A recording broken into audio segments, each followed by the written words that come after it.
for that wonderful introduction. I appreciate it. I want to also say thank you to Jerry Kassar and the county chairs that are around here, and everyone who's supportive of the conservative cause for being at this event again this year. And it's important that you're talking about just kind of looking at your schedule, all the things that you're looking at. It's an honor to be here and speak. I've spoken at this event before in the past, and not expecting to have election integrity a part of my political odyssey, but it ended up, it seems like it's always, we're always rising to the top of everything that we do in New York with some of the crazy situations we have, especially going on right now. And my concern and the reason I started the Election Integrity Caucus, which Jason referred to, is to make sure that we preserve our sacred right to vote, which is critical and a cornerstone of our self-governance, which is really what our entire Constitution is about: human rights, self-governance, a constitutional republic, not a democracy, straight democracy, which the Democrats like to talk about. And so I just want to say, every time you hear the Democrats talking about saving, upholding, and protecting our democracy, and it's under attack, they're projecting. They have done everything they can on a national and state level, all the way from New York and Albany to Washington, to President Biden, to the Democrats across the country, to undermine our democratic principles by manipulating election integrity. And I just want to give you a couple of examples, and I think you all know this, but in varying forms. They have continually changed the definition of what is legal vote accumulation. Some call it vote harvesting. I call what the Democrats do vote trafficking. Allowing non-citizens to vote that we've had to challenge in court. Manipulating election districts through gerrymandering, as we are witnessing with a breathtaking disregard for the voters in New York, and this is happening in a few other states, but particularly New York, where we had a decision last year or 2 years ago that actually gave us an opportunity to have competitive districts.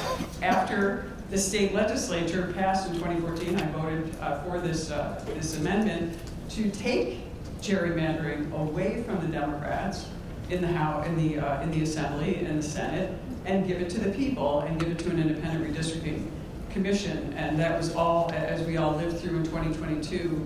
I do want to say thank you to a few people who have been instrumental in that. The Conservative Party with Jerry Kassar, Ed Cox, John Faso, Ron Lauder, and a number of other people who contributed a lot to making sure we overturned that decision in 2022 with the extreme gerrymandering by the Democrats.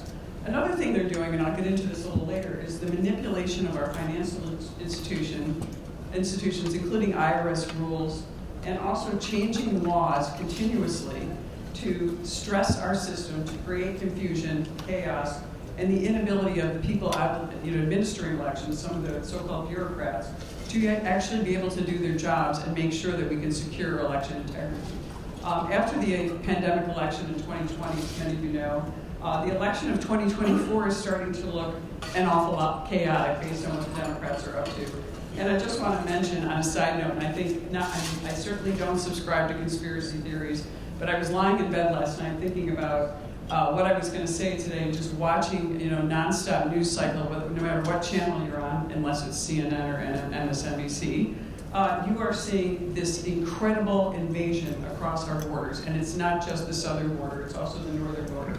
And it feels very deliberate to me, and it's incredible as a member of Congress to work with people who are Democrats, who I work with on a lot of issues, who absolutely want to do nothing about what's happening on our border, and the dangerousness of what it's doing to degrade our security, to really destroy our relative wealth in our country, and spend billions, hundreds of billions of dollars to try to bring these people in. That is just, it's incredible. And to me, it seems that one thing that I'd like to propose is that these people coming through obviously we know they're being human trafficked. It's a tragedy. Probably, I think the speaker cited $32 million a week is estimated being profited by the cartels to bring people into our country illegally. But when these people come in and break our laws illegally, I think we should have, if they ultimately are to get some kind of citizenship, I think they should have a certain period of time where they are ineligible to vote in our elections for breaking our law in their very first act and to come in. Because I think that this invasion is looking an awful lot like the COVID virus and the pandemic that we experienced in 2020. the attempt to create chaos and to try to create confusion, and now here we are, all these people who are getting, not only are they getting debit cards we see in New York City, they're getting an address, they're getting licenses in New York State under Kathy Hochul, thanks to Governor Cuomo with the green light law. They're getting protected because of the green light law does not allow the Department of Motor Vehicles to share records, even on illegal immigrants, with our local governing bodies, including not just police, not just Customs and Border Patrol, but also our boards of election can't determine if someone's a citizen. You know, an essential qualification in our state constitution, our state law, and also our federal constitution requires that in order to vote in our elections. So I somehow think that we're looking at this invasion as almost a deliberate reason. I know it sounds like a conspiracy theory. I haven't developed it completely, but I think there is some strange reason that the Democrats do not want to address this issue at the southern border, and that's just a speculation on my part. Maybe it'll prove to be true.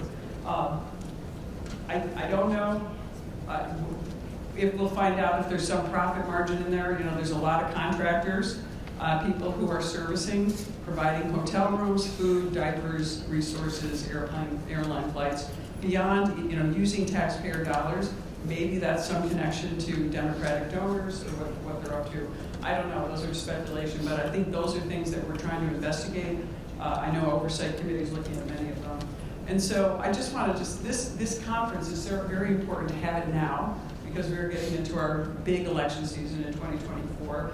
And I think this is going to be the most important election of our lifetime. And I know everyone says this is the most important election, but when you're on a sliding hill, and you're going downhill, even if you're not going up, if you're not climbing, you're going down the hill, and we're going to continue to see every election being so critical. But I feel like, well, we got 4 years under the Trump administration where we were able to kind of put a stop on sort of the Obama-Biden politics and what they were doing to our country. And we were able to pause that. But now you can see they're right back at it. And if we don't stop them again, I'm not sure that it won't be irreversible. And that concerns me a lot. And so I want to just say we have an opportunity. We've got good news from the field. Our 3rd district candidate, Mazi Philippe, is actually supposedly doing very well in early vote, a place where we don't do typically well as Republicans. It could be historic if we can get her to win that election. And of course, we've got to face the redistricting that's coming. And unfortunately, the redistricting scenario, I've talked a little bit to Chairman Kassar and others who know a little bit about this. I think it's worth knowing that, you know, I think you've probably had somebody up here this week, but I say it as much as I possibly can. If only we're as diabolical as the Democrats, and we had this, you know, we bullied the Chief Justice out, who sided with the Fair Alliance back in 2022. We got another justice to actually recuse herself with what I could not see any recusal grounds. And then we put in place a judge who actually gave habeas corpus rights to an elephant at the Bronx Zoo. So that's the legal scholar who's running the Court of Appeals right now. He's our Chief Justice in a once venerable court, by the way. My father served as a Supreme Court Justice for 35 years. You know, we always, even though obviously over the years it's become more liberal, but you know, we at least had some credibility at that level. And only this judge could come up with a way to overturn the Fair Alliance. And so I think what the Democrats do is they put that position in place. Oh, and then the Democrats in Washington under Hakeem Jeffries actually sued to overturn the lines. So this is not necessarily coming from the Albany Democrats, although they're obviously parties to this. So we will see what the Democrats do. I'm not optimistic that they are going to you know, be kind on these redistricting lines. I've never seen the Democrats take an opportunity not to abuse power. So I'm expecting that, and I hope that they underperform on that as we move forward with this. But this concerns me a great deal, and I think it's to determine the majority in the House. And we actually have pretty competitive lines now. We have 26 seats, we have 11 Republicans and 15 Democrats, and in a state, you know, with a Democrat, slightly, you know, 2-to-1 Democrat state, that's actually pretty competitive, and isn't that what we're supposed to have? So I like to take a positive and aspirational view about what the future of our government is. I do feel, as I said, that I'm worried about our future, and I've never been more concerned than I am today, and a lot of it has to do with what we're witnessing with the Democratic Party. And I'm sure that, I know Senator Morello was here, and I think you've had a couple of assembly members here who have told you about what they've seen in the state legislature. I haven't actually set foot in the Assembly chamber since I left in 2016, but I've heard some pretty harrowing stories about what's happening there. And it seems to me that the Democrats in Washington, just like the Democrats in New York, maybe even worse in New York, are captivated by the far left, who are actually in control of the White House and the Senate. This radical idea of socialism or communism, I hate to call it halfway because it is communism, really doesn't lurk in the shadows anymore. It's gone mainstream, as you know. And I've heard from many senators and Democrats that they aren't embarrassed anymore to talk openly about socialists and the democratic socialists of America, and even praise Karl Marx on the floor, as I've seen when I've mistakenly gone to the legislative channel and said, oh my God, what's happening down there? Sorry, George, but that's what I see. But they no longer, this badge of honor of being a socialist or a democratic socialist is really growing larger by the day, and it's infiltrating people all over. And you see what these left-wing Democrats stand for today. They oppose the priorities that we have, like security assistance to Israel, which we're trying to get through. They oppose life, and they support late-term abortion in New York. They misinterpret and misunderstand, and they always have our stand, our pro-life stand, and our stand to overturn Roe versus Wade, which merely was a way to send this back to the states, the so-called laboratories of democracy, to sort this out. Obviously, as a pro-life person myself, this is where our journey begins in New York. We have to now start all over, where we should have been 50 years ago, before Roe versus Wade. But they oppose free markets, they oppose strong national defense, they oppose, and then many of them, as you see through Students with Justice in Palestine and the American Muslims for Justice in Palestine, there's millions, tens of millions of dollars coming in from terrorist groups like Hamas into our schools, into colleges, and you see this support for terrorist organizations like we've never seen before, somewhat pro-Nazi rhetoric, something I've never seen in my lifetime until now. And so we know that they're getting a foothold on these things.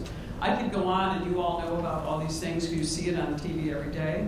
But I think it's never been more important for Republicans and conservatives, we naturally align with the Conservative Party, to unite and fight back.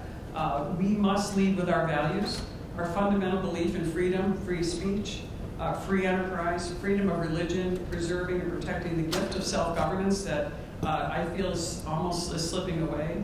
Our founders were well aware of the perpetual threat of authoritarianism. And you hear the Democrats talk about that all the time. Again, they're projecting. They're authoritarians, and that's exactly what they're trying to do.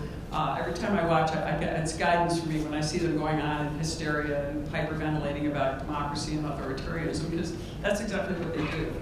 And the people who are authoritarians, they're power hungry, and they never rest. And that's why we can't rest. We have to stick together. And it's a tough time in our country. We are bombarded daily, adults, our kids, with social media memes. We're captivated by social media in some cases. I don't subscribe to TikTok, never will. I feel like that's a Chinese operative. But we are seeing this decentralization of media. I own a newspaper, I own a media group. It's so decentralized, we don't know who we can rely on, we don't know who's verified, who's telling the truth. And it presents a real challenge for all of us as to where we're going in this quest for truth, and to find solutions to problems that are real, and finding out if anything's verified. And Snopes is, of course, a George Soros-based organization.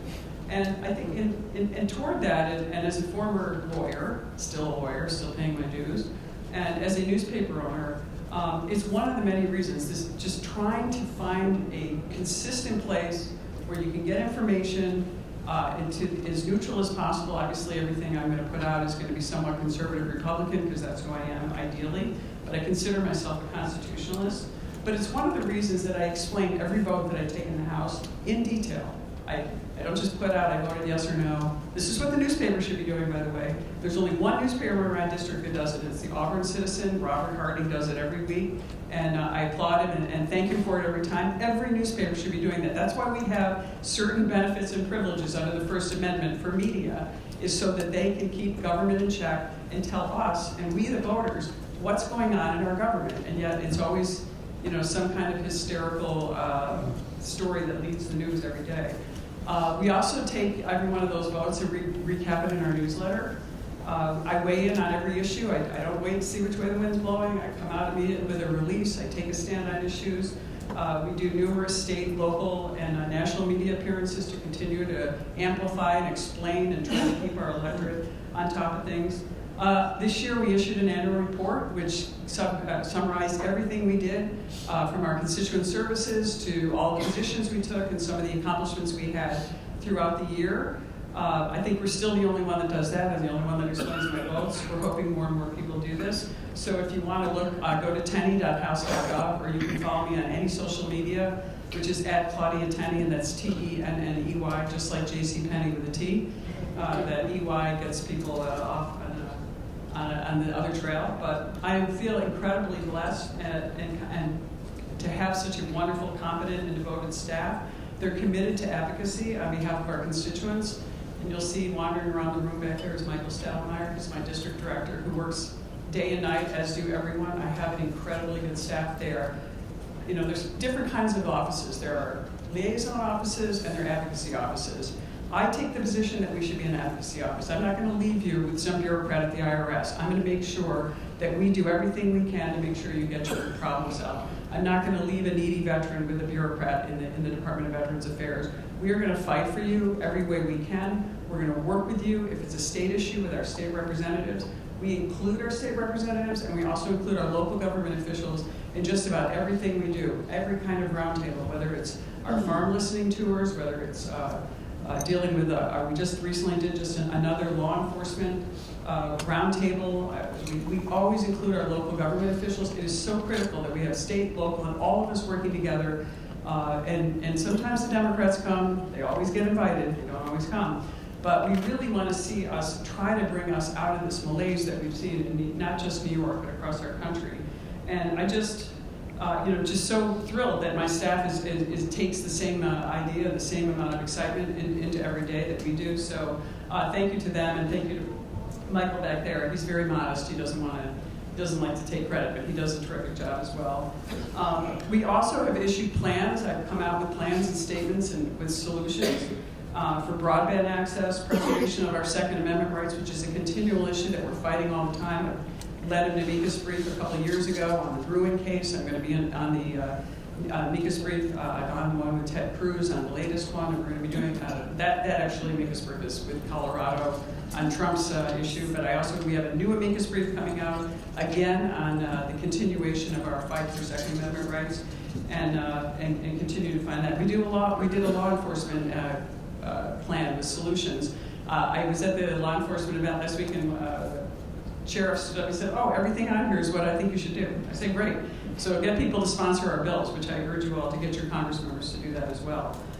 We support common sense American values, Parents' Bill of Rights, common sense bills that we need to do that are cultural, that are changing and hurting our local communities. Obviously, very strong work with veterans and a veterans plan. We have a agriculture committee. I represent the largest agricultural district in the Northeast. Some as you may or may not know, the number 3 apple producing county in the entire country is Wayne County, and your conservative chair, Mike Garlock, is right in the back there. In case you didn't know that. So I brought an apple. Somebody gave me an apple pie for my birthday yesterday, and today is my birthday actually, 2424, which is kind of cool. And Brenda Garlock, happy birthday, Brenda. I thought, I'm going to bring it to Mike Garlock, and I thought, well, why would I give an apple pie to the guy that's from the Apple County? But you can try some apples from Niagara County. That's where they're from. So we also, we weigh in on board. We have an America First foreign policy plan. We have a tax plan because I serve on the Ways and Means Committee, border security. We put out everything, and I want to get into something that gives Mike Garlock another, pitch, and this was not really meant to be a Mike Garlock celebration here, but I do want to say that I've spoken 2 years in a row at the Wayne County Conservative Dinner, and I opened up the program, and what is in the program last year and of course this year was a piece by my dear friend and now Speaker of the House, Mike Johnson, the 7 principles of conservatism, which are in the Mike has in his program. So I talked to the speaker today, Mike, and he said he will come up and try to get to Wayne County to do an event for you, since you have been such a great champion of Mike Johnson. So what an honor it is for us to have. mean, it is just incredible that we are, as conservatives, we have probably the most conservative speaker that we will ever have, probably have ever had, in the House right now, who also is a man of deep faith, but he is also a man of great practicality. He is practical, he has a wonderful sense of humor, and he's the most Reagan-esque person I've met in a long time. And I think he's going to serve us really well. We need to support him, we need to stay unified, and it's an honor to know him, and glad that he has resonated in Wayne County, New York. So thank you, Mike Garlock. And again, you know, in order to win these elections and the presidency, let's get into what we really need to do. This is a huge problem, and election integrity is the key issue. And we know the Democrats are devastating our communities. We know their policies are bad. But guess what they do? They win on process. They don't win on policy. For us, because we don't have the institutions, including Hollywood, big tech, the schools, whether it's the K through 12 or the secondary schools or the colleges, they have us, and they have the media. They have all those things. We have to win on policy, and we have to win on process. And that's where election integrity comes in. And so, as I said, I sort of accidentally fell into this election integrity situation unwittingly, not knowing in 2020. I got involved in a very close race. When I was in 2016, I wanted, as Jason mentioned, I lost in 2018 by a narrow margin, came back in 2020, and was winning by a pretty healthy margin, 28,422 votes. And yes, we need to count every vote, because the Democrats not only count every vote, they double every vote. So we have to be on top of it. And I was in what we thought was a comfortable lead. After 100 days in court, I ultimately only prevailed by 109 votes. And as you've all heard the story, you know the Democrats were registering voters in January in order to votes for the prior November. So every vote counts, and we have to make sure that we win on process. So this was the pandemic, or the plandemic, as some people call it, election, which I still wonder how it just happened to come in and ruin everything great that was happening in those 4 years under Donald Trump. And whether it was everything, finally getting a secure border, finally having some peace in the Middle East with the historic Abraham Accords, finally getting some economic prosperity caused by the Tax Cuts and Jobs Act, and most importantly, cutting regulations. That is the key thing that has helped our economy under President Trump. And you know, he promised for every new regulation he wanted to cut 2. If you look at the actual facts, for every regulation that was created, we cut 8. And that was an incredible achievement that he never gets credit for. He's the only president in the US history who actually cut his own branch. The executive branch was cut under President Trump. Now, we wish he could go further and do even more, which is what we have to do because we have a giant bureaucracy in Washington. But it's an incredible accomplishment when you consider all the headwinds that he had going against him. I just wanted to say, and so back to what happened in the pandemic. So we had Governor Cuomo changing our laws. Over 100 laws were changed and rushed to confuse the statewide election. We had mandates put in place. We had, these were, again, the disgraced governor, former Governor Cuomo.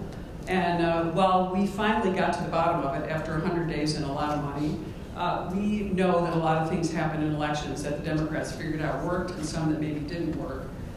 And the Democrats, and especially people suffering from acute Trump derangement syndrome, and I would like to cite Liz Cheney, maybe Adam Kinzinger in that category, continue to go on. And I saw this on Liz Cheney's Twitter the other day about the big lie that the election wasn't stolen and Trump's a liar. The big lie was something that was used back during Nazi Germany days, and really just terrible that she used that meme. But my election exposed the big truth and something they don't want to talk about. We had some really serious errors, some fraud. Yes, there was fraud in the election. The Democrats always say, widespread fraud. Well, maybe not widespread fraud, but there were fraud in a lot of places.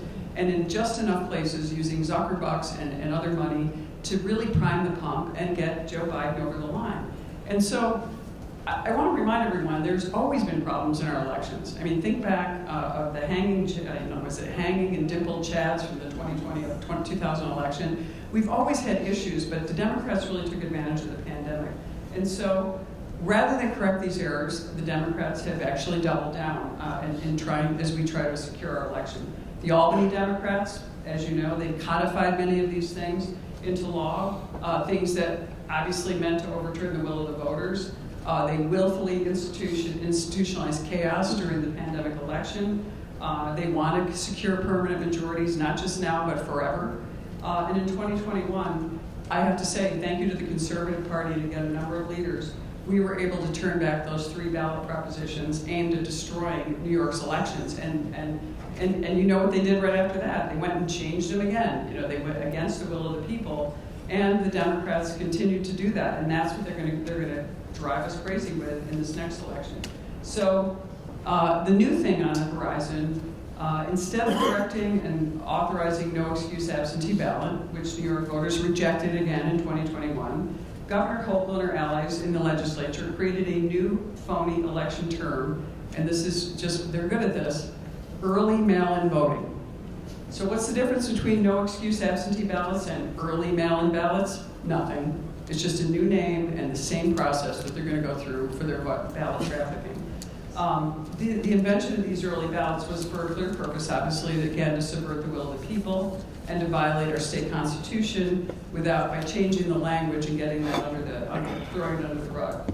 So to fight this, I joined with our state Republicans, and all of us joined in on this law. I think everyone, pretty much all the Republican Congress members joined in on this to sue Governor Kathy Hochul to begin the fight and overturn this unconstitutional phony election rigging effort. This lawsuit is making its way through our system, and it's critical that Republicans and conservatives remain vigilant. I don't know where we're going to go with this. As I said, the Chief Justice thinks that elephants have habeas corpus rights. So, I have serious doubts about what we're going to do if we can't get to a federal court on some of these issues, which is going to be challenging for us. So as they continue to abuse power, they continue to attempt to steal elections, and we have got to face that head on. So the fight for election integrity, as I indicated earlier, I actually created the very first election integrity caucus of its kind, and we had a number of Democrats from different states come and speak to us about election integrity. And I can't say who it was, but there was a Democrat in New York City who's lost in primary in 2022 who said, we really need election integrity. And I said, that's interesting because you should be supporting us. Because remember, they cheat each other in New York City. I mean, we have problems up here, but they, with down in New York City, it's really just about primaries there. But I just want to let you know, we did introduce the ACE Act, and this is really the most conservative election integrity bill in the House for over 2 decades. This legislation would give states the resources they need to strengthen their voting standards, to clean up their lists. As we know, even the state of New York does not have accurate lists of voters, and that's a problem that we've come across with the Audit the Vote, have seen this in action. It would reform the DC election system and make a model of election integrity. Obviously, we don't have Chuck Schumer on board yet. The bill also includes my bill, which is Promoting Free and Fair Elections Act, which defunds President Biden's executive order. And I want to specifically mention this because this is the single most dangerous thing that's coming with our elections this year, especially in our swing states. So President Biden signed into law executive order number 14019 in 2021 when he first got into office. And basically what this bill does, instead of Zuckerbucks, which was the money used by Mark Zuckerberg, almost $420 million into prime the pump, he's using our taxpayer dollars, and it could be over $1 billion in our money to go to all of our different agencies, whether it's HUD, SBA, you name it. They are going to be vote collection, vote trafficking sites, and people are going to be able to vote there, and it's going to be Democratic operatives bringing the votes in. And it's really important for this reason. If you think back on the 2020 election, it really comes down to the swing states for the presidential election and the Electoral College. The entire election of 2020 was decided by about 42,000 votes in those key swing states. So they were able to get just enough over the line, rampage through all these swing states with all this stuff that we saw, whether it was Pennsylvania, Michigan, Wisconsin, Arizona, all that we've witnessed on TV. They were able to prime the pump enough to barely get Joe Biden over the line in those states. And that's really what it comes down to. This election order, this executive order by Joe Biden is literally Zuckerberg's money on steroids because they're using our money. This is our taxpayer money, our federal agencies, and this is how they're going to do it. And we're not going to be able to find out what they're doing because they're going to be safely within federal agencies. So it's going to be even harder from that perspective. We also end the Zuckerbucks Act, which, by the way, we got Mark Zuckerberg not to contribute, at least directly. But I'm going to put a name out there for everybody. Watch this. Google this. Watch this. This is a really important dark money organization that the Democrats use for everything. It's called Arabella Advisors. Arabella Advisors is a dark money group that takes all kinds of money, sometimes it's foreign, and they slot these into 501c3s and 501c4s. And eventually, whether it's to manipulate our government contracting process, manipulate elections, they are pervasive all over, and we are trying everywhere we can. It's on my Science Space and Technology Committee. We found, evidence of Arabella Advisors being involved in public contracting. All this stuff is there. This is a dark money organization that the Democrats use. These are all things that we're trying to catch because they never quit. They never rest. They have tentacles everywhere. And it's really, an incredible game for us to try to catch up on everything. And under the House Ways and Means Committee, we did actually do a hearing on this. And it was entitled Groups Hide in Greater Darkness. And we found a lot of these really rich liberals funding these 501c3s and 501c4s. And so we are on top of that, and we're trying to make sure that this super PAC, this Arabella Advisors, is in check and doesn't continue to manipulate our elections. And I just want to say one thing. I am on the Colorado situation with the misinterpretation of the 14th Amendment. This is a total ridiculous claim. If the Supreme Court doesn't come back with a 9-0 decision, there's something wrong with our Supreme Court.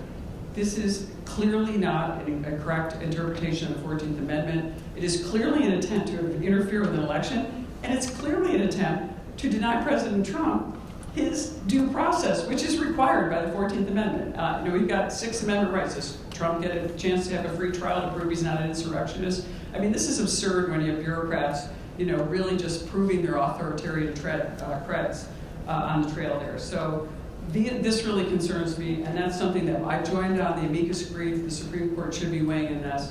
I hope that I'm not wrong, but they better be a 9-0 decision, or we have a lot more to work on and a lot more to be worried about than in these issues. So as I mentioned, I founded the Election Integrity Caucus. We have about 70 members. If you have a member of Congress anywhere in the state, or if you're coming in from out of state, please encourage your members to join the caucus. It's technically nonpartisan, although we don't have any Democrats.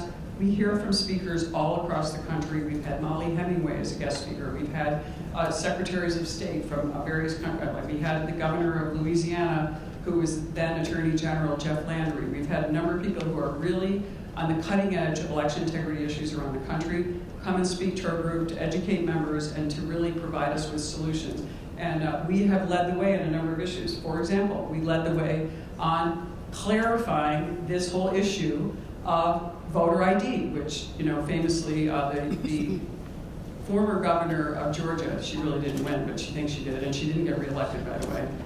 Stacey Abrams, said this was a racist situation to have voter ID. We pushed an effort. A lot of money was spent. We worked with a lot of independent groups and coordinated. And guess what? It turns out that 88% of people across all demographics think that voter ID is an important security measure and not racist. So Stacey Abrams, former governor-elect, or whatever she calls herself, she even finally came back and reversed her position and said, "Oh no, this is I was never against voter ID in the first place." Remember the Georgia elections? This is when I think Joe Biden described it as this election reform bill they did was Jim Crow in a suit and tie. Remember when Joe Biden said that? Corrupt, decrepit Joe Biden, who reminds me of a Soviet dictator. I just can't help it. I come from the old days.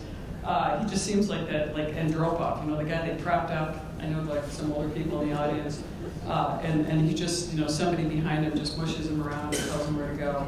But, none of the things the Democrats said about this was true. And even, the fact that Major League Baseball, was able to be influenced by the wokeism of the Democrats and sadly took away the All-Star game from Atlanta. And who did they hurt the most? They hurt the minority businesses that would have loved to have had the All-Star game there. And in the end, Georgia ended up, the year later, had record turnout. And they kept the election integrity intact. So these are things that, that we're fighting against. I know that they want time for questions, I think.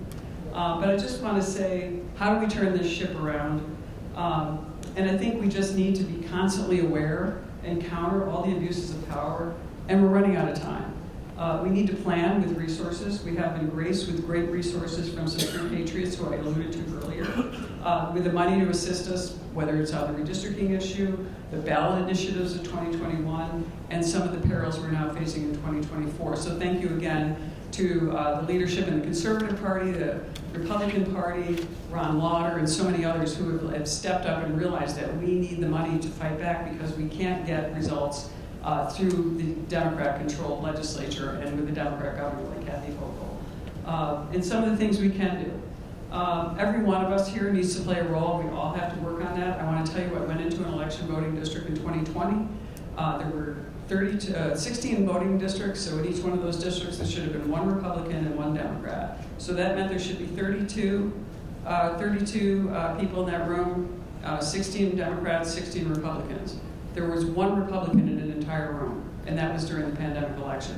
We did not have people on our side at that election to make sure that it was accurate, and we had all kinds of irregularities in those districts because we didn't have anyone protecting us. And so I encourage you, or somebody you might know, especially a younger person, to help us get out there and really understand what's going on with elections.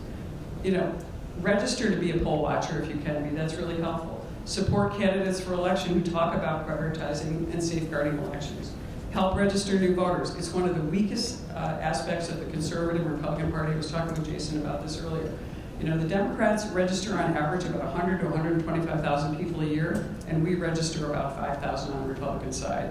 I know the Conservatives, your numbers go up and down, and you seem to be sometimes on a surge. But we need to get people registered to vote because we are losing so many people. And I want to make sure when you do get registered, make sure you vote and get some neighbors. I mean, if you just brought a few neighbors with you or a few people, that actually makes the difference. It could have changed the entire election in 2020. And don't be deterred by the Democrats and the media, telling us that we're election deniers or insurrectionists and that stuff. That's all designed to silence our vote. And I just want to, because I'm going to let you ask me questions. I just want to say, anything we can do to combat and get the information out there, to be unified as a Republican and Democrat, or Republican and Conservative Party, God, Republican and Conservative Party. It's just so important what we're doing and trying to just bring some credibility back. And we really are, I feel like this is our last chance in this election. If we lose this presidential race, I just don't see how we're going to recover. So we're going to continue to fight for election integrity. We're still trying to kind of build up a new team. Some old members have retired, and we're trying to get more people in our election integrity caucus. So always looking to recruit members and always looking for someone who can come and speak at our election integrity caucus events so that we can really hone in on this debate. But I just urge all of you to join in on the fight, and I'm honored and that you're all on top of this, and it's part of your, by the way, it's never on the NRCC schedule, election integrity. Call our speaker, and ask him that we put this on the calendar and on the list of speakers. So with that, I just want to say thank you. I'm grateful for all that you do. I'm grateful to always have the support of the Conservative Party. And we appreciate your union with the Republicans and being able to fight this fight to get our country back. And thank you. Grateful to all of you. Claudia, Tenney.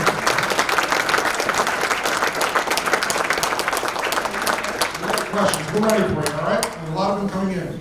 Is there movement toward, or would you support federal election enforcement or possible constitutional amendment to standardize federal election procedures throughout the states, not affecting electors, but strictly rules and standards for voting and counting? Ross from Brooklyn would like to know. Yes, thank you. Well, so having standards and guidelines is one thing. I'm very much worried that if we were to federalize elections, that's what the Democrats are trying to do with everything they do, that we need to make sure we preserve what's in our Article 2 of New York's Constitution and preserve this to the states so that we don't have this takeover. Because if the Democrats, Nancy Pelosi tried to abuse power, remember she tried to remove Marionette Miller Meeks by using the Federal Elections Act, by claiming that and overturning the decision, a unanimous bipartisan decision of the state of Iowa to put her in place as a member of Congress and to seat her back in 2021. So I worry about the federal thing. I think standards are helpful, but I think we should urge our state government to do those. All right, I think you've spoken pretty clearly to where you stand with Speaker Johnson. That was a question that came in. And I will just personally say I appreciate all the interaction during those votes, that debate. You and I were texting quite a bit, so thank you for that. And I think we got a great speaker. But would you like to make any comments regarding Speaker McCarthy? Yeah, I mean, Kevin McCarthy was always a terrific guy, terrific to me. He was, he'd been there since I got in. He was helpful. I think he was a little leery of me when I first got in because he thought I was probably too conservative. And I think he realized that though I'm conservative, just like Speaker Johnson, I'm also a practical person. I'm a business owner. And I think Kevin, worked hard to get us a majority. And I think, it was unfortunate the way that he was removed from office, but he'd been there a long time, and I actually have heard from good reports that he's doing quite well, and he's moved on to other things, and he's still going to be active in helping us keep a majority and actually grow the majority. All right, New York State appears to lead the country in changing voting laws that open more opportunities for voter fraud. How quickly are other states adopting these laws regarding voting? Well, I think you can divide that into blue states versus red states. The red states tend to favor election integrity. Georgia's kind of a purpley state, but Georgia, put in good laws. There's nothing wrong with the laws that Georgia put in place, and they proved to be quite good. When people have confidence in the elections, they tend to vote. We saw in some of the elections that when people didn't think that election integrity was strong, they decided they really didn't want to vote, and they didn't think their vote counted. That's the worst thing we can do. The best thing we can do is to rely on some of the more conservative states. Now Louisiana's got a new governor who's going to be conservative, who's a leader on election integrity. He's going to make sure that is cleaned up somewhat as much as you can in Louisiana, which is notable for some of its interesting past.